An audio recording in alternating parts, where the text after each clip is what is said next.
ना कोई मुकदमा, ना कोई वकील, ना कोई दलील, ना कोई अपील, सिर्फ एक फरमान, फांसी। खामेनेई की अदालत में यही होता है। जो भी खामेनेई के खिलाफ होता है, जो भी उसकी रिजीम को चैलेंज देता है, उसे खामेनेई ऐसे ही मार देता है, बीच चौराहे पर पब्लिक के सामने तड़पा तड़पा कर तब तक मौत देता है जब तक उसकी गर्दन झूल नहीं जाती है। 26 साल के इरफान सोल्तानी को खामेनेई ने फांसी की सजा दी है। बीच चौराहे पर क्रेन से खामेनेई की क्रूर IRGC सोल्तानी को फांसी पर लटकाने वाली है। कसूर क्या था इरफान सोल्तानी का? कसूर सिर्फ इतना था, खामेनेई की कट्टर सोच के खिलाफ ईरान में यह सबसे बड़ा चेहरा बन गया था। इरफान सोल्तानी की आवाज खामेनेई के खिलाफ ईरान की आवाज बन गई थी। सोल्तानी की एक आवाज पर लाखों लोग सड़कों पर निकल आते थे। यही सोल्तानी की मौत की सजा की वजह बना। खामेनेई की सरकार पर आरोप है कि अपने खिलाफ होने वाले विरोध प्रदर्शन को दबाने के लिए ही इरफान सोल्तानी पर मोहारेबे का इल्जाम लगा दिया गया। इरफान को 8 जनवरी को मोहारेबे के जुर्म में गिरफ्तार किया गया। मोहारेबे यानी ईश्वर के खिलाफ युद्ध का आरोप। ईरान में जिन पर मोहारेबे का आरोप लगता है उन्हें बीच चौराहे पर सजाए मौत दी जाती है। इस सजा में शहर के बीचों बीच क्रेन से गले में फंदा डालकर आरोपी को लटका दिया जाता है।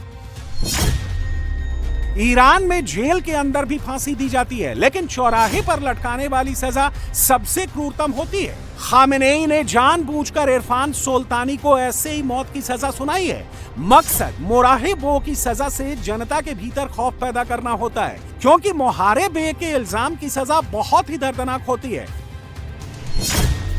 इसमें आरोपी की गर्दन में फंदा डालकर क्रेन में फंसा दिया जाता है, फिर आरोपी को धीरे धीरे ऊपर खींचा जाता है। जेल में होने वाली फांसी में अपराधी की गर्दन की हड्डी तुरंत टूट जाती है और मौत जल्दी होती है, लेकिन क्रेन वाली फांसी में ऐसा नहीं होता। क्रेन की फांसी में अपराधी को धीमी और दर्दनाक मौत मिलती है। वो कई मिनटों तक हवा में हाथ पैर मारता है और तड़प तड़प कर दम तोड़ता है। इस सजा को देखने के लिए बच्चों और युवाओं को भी बुलाया जाता है, ताकि आवाम के भीतर शासन का खौफ बैठ जाए। जब से इरफान सोल्तानी को क्रेन से फांसी देने की खबर आई है, उसके बाद से सेव इरफान की मुहिम ईरान से लेकर पूरी दुनिया भर में चल रही है। ईरान में खामेनेई के क्रूरता से बचाने की लोग गुहार लगा रहे हैं, कह रहे हैं कि कोई विदेशी ताकत ही उनको बचा सकती है। इन लोगों को पता है कि अगर खामेनेई को रोका नहीं गया तो खामेनेई सभी प्रदर्शनकारियों को धीरे धीरे मौत के घाट उतार देगा।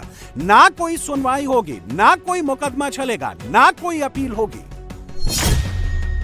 हालांकि अमेरिका के राष्ट्रपति डोनाल्ड ट्रंप ने ईरानी सरकार को कड़ी चेतावनी देते हुए कहा कि प्रदर्शनकारियों की हत्या बर्दाश्त नहीं की जाएगी और मदद जल्दी ही पहुंचने वाली है। लेकिन खामेनेई किसी तरह से झुकने के मूड में नहीं है।